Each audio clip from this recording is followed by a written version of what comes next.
Welcome to the story of America. Hello, my friends. Today we begin a fascinating journey through the history of the United States of America. This is a special lesson for listening and speaking practice, and I promise to make it easy, fun, and interesting. By the end of this series, you will know everything about America, its discovery, its struggles, its people, and why it is one of the most powerful countries in the world today. Let's start with the big question. How did it all begin? Who discovered America? A long, long time ago, around 15,000 years ago, Native American tribes lived on this land.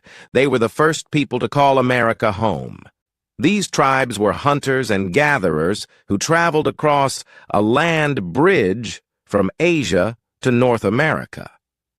They lived in harmony with nature, growing crops, hunting animals, and building unique cultures. But the story of America, as we know it, starts much later. In 1492, an Italian explorer named Christopher Columbus set sail. He was looking for a new route to Asia, but instead he landed in the Americas. This journey was funded by the King and Queen of Spain, Ferdinand and Isabella.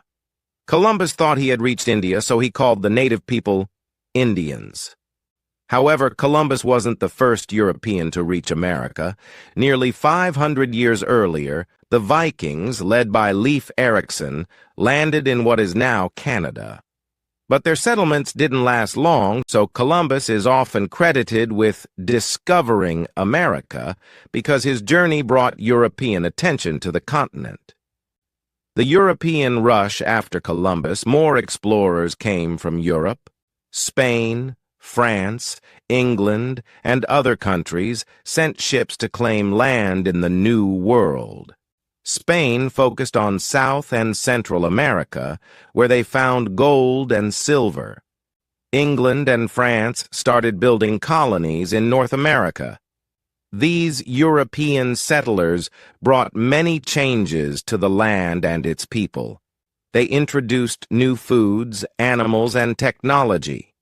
But they also brought diseases, which sadly killed many Native Americans.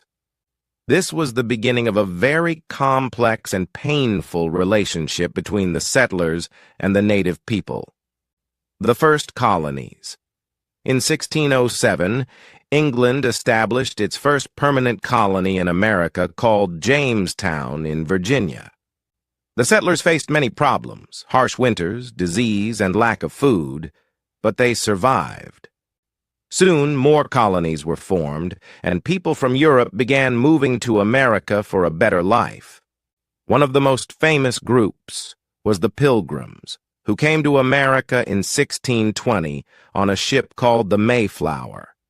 They were escaping religious persecution in England and wanted freedom to worship as they wished. They landed in what is now Massachusetts and celebrated the first Thanksgiving with Native Americans who helped them survive. Why was America so important? By the 1700s, America became a land of opportunity. People came from all over Europe because they believed they could find freedom, land, and a new life here. But this new beginning wasn't easy. Different countries were fighting for control of America, especially England, France, and Spain. By the 1700s, there were 13 colonies along the east coast of what is now the United States. These colonies were divided into 3 regions. 1. New England colonies, like Massachusetts and Connecticut. These colonies were known for their forests, fishing, and small farms. People here often worked together as communities. 2. Middle colonies, like New York and Pennsylvania. These colonies were known as the breadbasket because they grew lots of wheat and grain. There were also many different cultures and religions here. 3.